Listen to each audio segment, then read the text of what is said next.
tau le wono minute wa te ai le valu. Ia ai tau nuu mai lo morona mai le vai ngā le SAB le nei tae au. Ia waltaro Talanoaga masani. Ia mai seo nisio tātou o loa mai le SAB le la a whanga solo na Talanoai rona le tau nei. Mō le no fosile fia foi o i lātou. Ele ngata o lātou i Samoa nei. A mai se foi lātou lo mai mua mai atunu i whafu. Whatau mai se pusa aisa silo matua masitoi ina. Malo Rona, good morning. Good morning tolonga taua ia ele ngata foi le lo so atau nei tu la tai au ia e fatalo fo fa malo so I fo no malo tatu tunu e foi o lo matamata mai lava ilunga tatu fa salonga tu sao e tai au tai tasi mol mawina mai fo I all ma tau pitula au ia le te leo le reach fo ia le tatu 685 radio ia e peona ia le tai au ia e peona masanya I tai au so fota I tasi ia tatu pokalame sa vali mai fo se suira tatu company ia fa ilo fo I vaenga wo o tatu o nanga ia elinga telia o tatu fala ilo o tatu ele Mrs fala ilo ile va yaso mo le va yaso tu sala o tatu positive day pe fo ntam fa tu ngania bob e fala ilo atu va so tona yatu ia le fa o malo ia le sto na ta silva yaso len fa alwai ia aulo o fa au pea ia le tatu te wila special le fa o mane e tona o mane wa ye le tatu fa la lo fo e fa wa wina ia le tatu fa la lo mo masina o se tema wa le tapin penat fo tatu mo le white sante pole sapa pa mo nei fa na nei tau sanga ia ele ngate le o tapin penanga la mo le jogam se le tatu fa le pitanga tu son mele ia e fa lo atu tatu ni arrivals nei ai o taia o le se mea wa tu bulk fai ia whaatanga te telefo ina le ia tātou quantities. Ia mahalo I lava tātou olua. Ia e awane ia tumitang se tasi o loo sau lava. Ia le tūlanga fai peona ia. Ia le restock ele o malo lo fo tātou procurement team. Ele te mawhai oka mai ton tātou olua o lai mai tau fo o loo telelo na pe tele vavelo na alu fo ina le whinga whaatanga al mamalo tātou tunu.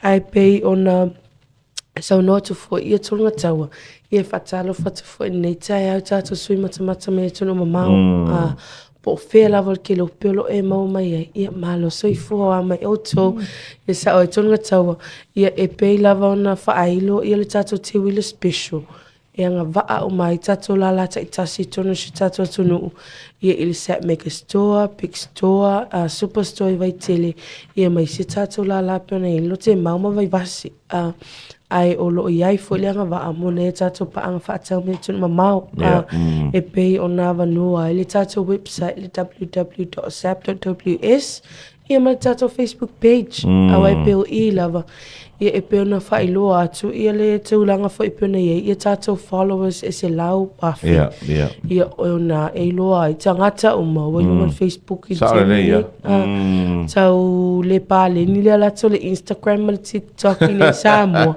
ai pe o le Facebook la volo o mawai tūlanga pena I sota inga ia whawhaingo whina wa avili mai le tamalai o ilon tinale nei mai oswa kuai nunga pages SAB ngale wa ai wai pe o le tūlanga fo ilia le na whawhaingo whina le tato online team tu sele ngata na tu tato paper ad atu le avatu o mai I le tato langa tato o loa ai tu tasi atu but te inga wha apea lao le tato whala o loa Samsung e tato masin talava lava tato pusa aisa tato e malu loa tato microwaves tu sele ngata tu wha tasi le pepa tasi I ai o matoi tu tasi atu tato timilunga a wha apea lai vatu I masin talava lava ese lato sizes e a vatu I fo ima links tu salao links na e direct sa o lava o le tatu website e fai mai ina o fai nga whaataunga e tā ua I lava la le tu ina mai unifi autos tu sia e le tatu I tu lau pe ai e si vaenga wai pe o le tele o vaenga le whafsili mei ina I ainga e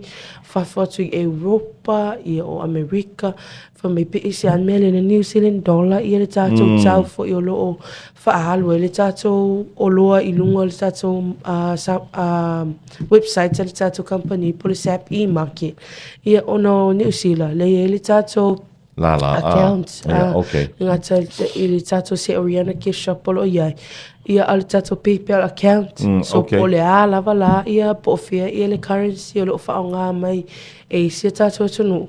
Ia o le tatou PayPal lava ia New Zealand. So sa ato e whaaliliwa seleni e maua le ale tau le whaalo e tonu sia tatou tonu. Samoa, le se senga. Ia i lava ma se ka pe a calculate. Ia e pe nei stangata foi na taimi mo le toa whai e whainga whaataunga. Ia o lai fia malama pe e tūlanga lava nā le na whaailu atu. A whaapea lava i se vaenga le tatou o na ngai mana o mia le sasoani. Mai le whi autosusia i lunga tatou sepa pia SAMOA Facebook page. Tali vavi atu lava i le tatou o whainga luenga tolunga tau. Malo, mane whaafitai. O nei lai umaili te wila special. Wa makaraka special White Sunday. I o le tapin pena mai le a whionga to ali. Ia ai le ngata foi le o le tatou 30th promotion o nei masini. Ai o le vai aso tona i atu le aso tofi. Na o li ai le lima so tau sanga smata to mai te puli. Ai whaftai atu ai foi. I tatou le ti o mo whamanuianga mo smata to mai te puli. Ia o na iai la mal whala wilona a mata mai lona as whanau. Ta o le 50% off furniture special. Tu sala o mea whale o ma peona iai. Ia tatou ka poti o tatou kapeneta foi nei tu e lunga tatou TVs. 5% slash off po o to e sia mai tau masani. Ia e lisi kapeneta ono se lau ma o to se lau. Ia wha se lau ma o lua se lau. Au o loa ananga taha tu so ta itaia fia whaatau e foi mas kapeneta. Tu sa laile umai lo nas whanau o le whaau tu a wha umal vei so fau. O le celebrate lava le spirit o le whanau skata tu ma te pule. Ia e pei lava ne iai foi si na whalau ilo wha pop. O whalau ilo la ngā 5% la rea fia umai ala la. Au fia umai lava tātou la. A wai pei lava o na whaailoa tu foi le sau lava o tātou loli mai le motele sa la whai.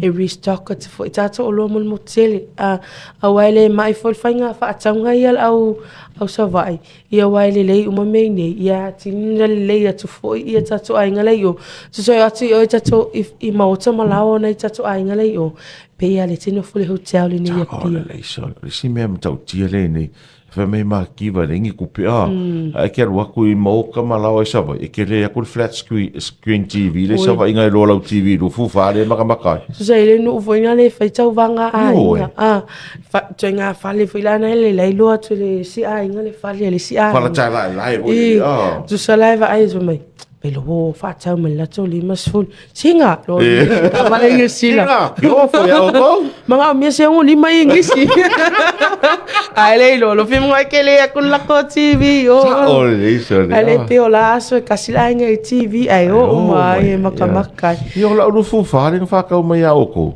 sa lo la wa lu ngi o ko sanga o ka ru ko sa va I me ngor ka ringi sole fa ko sole li malua o se furu vaksa ko am ka kia o ko sole o am ka kia o ko sole ole o nga fa ngai o ai matai matuna ma pena e atu foi va ai le matautia le standard po ai foi nei tatu ai ngan moti te mine wa ti ya e mai nga tanga yo ese le level lo bo ia ai ole e malulu ia makua tu se lua ia e malulu le si ai mai ai Bili vai ngai fa foi mengi ia se kolu ko mo Denga tu langa na ia ai pe o le tu langa la na le tam fai le tato company ia o tu foi tato o na ngal moteli sala fai mai tau wino tu sole si me tele vave la vale alu o le tato big store I sa vai o tato masin tala lava o ere ko fia le ngani mo lo maku e ko lo se ka ngami sa ole tu sa mantuala le au mai lava tato company ia twin taps for nai tama e vilisi tu ai dry lisi tu finally fa mamango not dry fa mango ia tato lava peona e tulanga ave dry as ma fala la fo ai o e mai tato twin tap na ele to fima na tama te lese ngal wenga tama o ko meki alo a mai spin try me uma ke me kasi pe na foi lai o tato motele tu se pe o lo lava na to vili mai ia sala fai e fim na to transfer to lisi te me sa wala to loli o masini lava. Ai pe whaatau nei masini e lisi ainga la tulu matua i o whale langa ka o lisi ainga. Bili fo ingai vaenga lai whafo la fo. Inga ainga lai ka meki o re whakakai. Inga ngai RSE. Tu sai ai fo ilale whainga pa anga tato online ma tato RSE. E halala tato Samoa market. Mana ia. Tu sai whaftai e toi fo i pooling tato vaenga le Samoa market. Ia wale pita te wa alua i le whainga pa anga. Ia mona e tato sontua ngani lo o malanga inga luenga whawaitain. E ei fo la tau discounts a la tau lava ia. Okay. Mona i whaapesi so discounts mo tato lei nei o le discounts mo nai e tato sontua ngani. Ia o lo o whia ngai mga luenga whita fo ia peona ia inga luenga whawaitai mea wai ese o mama tata ia i fo i tate iloa ai to tele fo i teini o lo o au whasimani. Oi. Ora makuako kele a. Se ilunga tate alu i tato anga jimani imo se ilua masina toa ta whia alu tate apara. Kele mawhaia Rona. E tangi e toa inuan malele. E wha malo a toa i fo ina i usom tua ngani o lo o anga luenga whawaitai. Ia wau te ilua ina o lo iei fo i lesi o lo matamata mai ta pokalame nei tae au. Tae au, o maso. O lo o awanoa i le tato Samoa market. Ia awa ia ato whainga whaataunga. Ai message mai lunga tato i tu lau. Tali tu fo ia le tato team. Ia ini ia inga fo e mana o mie o tōna whaatino. Ia ele i o le tūlanga i peona whai mei. Whainga whaataunga tūlanga taua. Malo whaatai tele Rona manatu le ua whaafonga mai mo fo i le aturu ia maise msi le fia nisi o whaapitoa. Whaalau i loa le tato whalo loa le SAB. Ia le ua ngā toa. So tasi ala ofisili so whalo loa le o tōi vai tele. O lisi kaimia ngā APIA vai kerem kwa hane ngā. Tu so le manei o le tato superstore vai tili. Mantua le collection a toa lava o tato ofu brands SSAB. I o le tato se Oriana gift shop. Whaatau i o ia tato le Senga, o le Samson Lee, o le Pia. O toina ofu o nga tafo i. O loo au mai le tato company mea tunu mamau. Ia o tūlanga lava whai mea alofa. Wa e le sangata. E le event e attend ai le weekend ne. So iei fo le si event e vai aso lea. E tau lava lana o fufo. E se o foto nei to e fo vai aso mai. Tal faistini. Pea na le pau ala lana dress. Sa tūlanga nā leva wa ai e foi. Ma le tele tūlanga tato whanwha manongi. O tato ato ananga tāpio nei le coach mai kokoas. Ma le tele o isi guest mai isi tato ato. Ia le ngata foi leo tato sei. Ma wa sei tai lima tā la, fitu tā la, valu tā la. Fua lava i lunga, whelano na lua, ia tato sei. Ia ma le tele o isi vaenga lo whata wina. E le tato vaenga se Oriana. Ma se e vai. Tūlanga pena i tato Scott, Havaianas, tato Island Slippers. Tele o isi vaenga. I o lo tau sa ilia peo o male whanganga i ai. Wha apea lai o i copy center. A ele ai toa tumua le tato gift shop area. Ia i whainga whaataunga i whainga mea lo. Wha ele ngata ilia. Teimi fo i lai toi malanga i tato ainga i ena o mai. Ia fo i maawe mea lo. E ta taula ele whapea mai suka laki a vaenga la mai kako o fufou mai fafo. Inga savali vali whapea la la. Taula wana i se oso wā watu i o mai. Ko koe o mai a feo le koe fio mai langa i lengi oso ngak malako. Pio le si vaenga le mai tau tato o whenga luenga. E watu ai tūlanga whenga mea lofa. Au le si au nanga le tato company o lo o mawhaiona a watu. O le free wrapping. So pole ala wala ia tu inga fo ipene i tato whainga whaataunga. Fia le tato o whainga luenga. Ia rap fua tato mea alofa mtūlanga whapena. Ia ai tele level fia tanua. Alman manunga tato taimi. A sau fo ila sunga folwe so a sau. Ia telo na masavel vali mai fo imatunga ni a Bob. Ia ma au mailo le tato whaalau ilo wha popo. Ia e peo na wha o mai tato te wila special ia so. Ai whaftai e toi fo i. Ia te o tunga taua le ngā te leo la so ata. Mulava no fa aro ne tai au. Alofa tai. O te le lava le coverage fo i e peuna iai. Ia tūlanga o iai tato whalau iloa. Ia ai peila mo na whamnatu o te tele o tato pokalame. Tuina mai tato whea atu stusia. Ia pia fia malamlama i warranty so tato o loa, o tato ki liva. Ma le tele o isi vaenga lo o le o nanga tato company. Tali vavi atu lava tato online team. A whamanui atu ele aso. Ia te o tō lava lo o matamata mai lunga o tato whasalango tu saan nei tai au. Ia ai tato tui wheluai. Ili aso ngā fōl vai aso asa whaftai mo o manoa.